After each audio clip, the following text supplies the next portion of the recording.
Com esteu? Espero que estigueu bé. Avui, dia 13 de desembre, a les 13 hores de la tarda, aquí tenim de companyia a l'Elian i a la Gilsa. En aquest podcast us parlarem sobre el nostre treball de manteniment, seguretat i estalvi a l'habitatge dels fonaments i estructures. Esteu preparats? Doncs som-hi! Després d'aquesta petita introducció feta pel Xai, en primer lloc us explicarem breument què vol dir la paraula fonament. Són el primer element constructiu i són els encarregats de compensar o transmetre al terreny els esforços que suporta l'habitatge. Pel manteniment dels fonaments cal prendre precaució davant qualsevol mena d'alteració en el terreny, sigui terreny propi o terreny veïns. Estarà guarit a qualsevol canvi. Per exemple, plantació d'arbres, moviment de terres, construcció, obres públiques. Per les característiques dels elements de fonamentació, no és fàcil ni habitual fer accions de manteniment. Per tant, aquestes han de consistir bàsicament a vigilar i controlar els símptomes i l'entorn i, en cas de dubte, avisar un tècnic competent, arquitecte tècnic. És important fer inspeccions tècniques dels fonaments. Inspecció per un tècnic component cada 10 anys a partir dels 45 anys d'edat de l'edifici.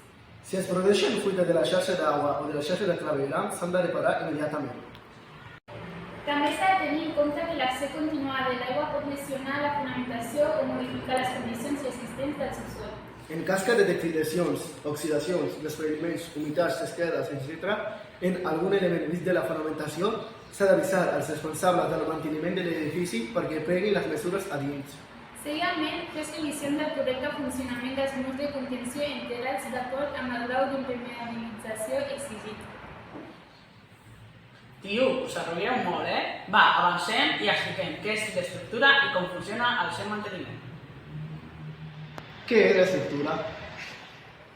Doncs bé, és una part fonamental de l'habitatge, ja que proporciona la rigidesa i la resistència necessària perquè es mantengui dempeus. Per això, de tant en tant, s'ha d'anar revisant que no hi hagi problemes afectables a l'estructura. Ara, a partir d'aquesta definició, no tot és bo.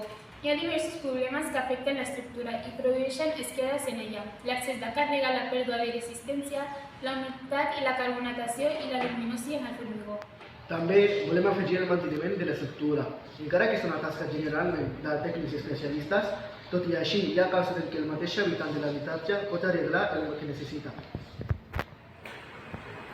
Per detectar els problemes que afecten l'estructura s'ha de fixar en diverses coses. Òxid en cas d'acer, esquerdes i floridura en el cas de fusta i també forats i serradures a la fusta, que això indica el cas de cols. Nosaltres podem arreglar algunes coses, com la pintura dels pilars, columnes llàceres i bigues d'acer amb pintures contra la formissó i oxidacions. També hi ha pintures amb propietats ignífugues per augmentar la resistència al foc.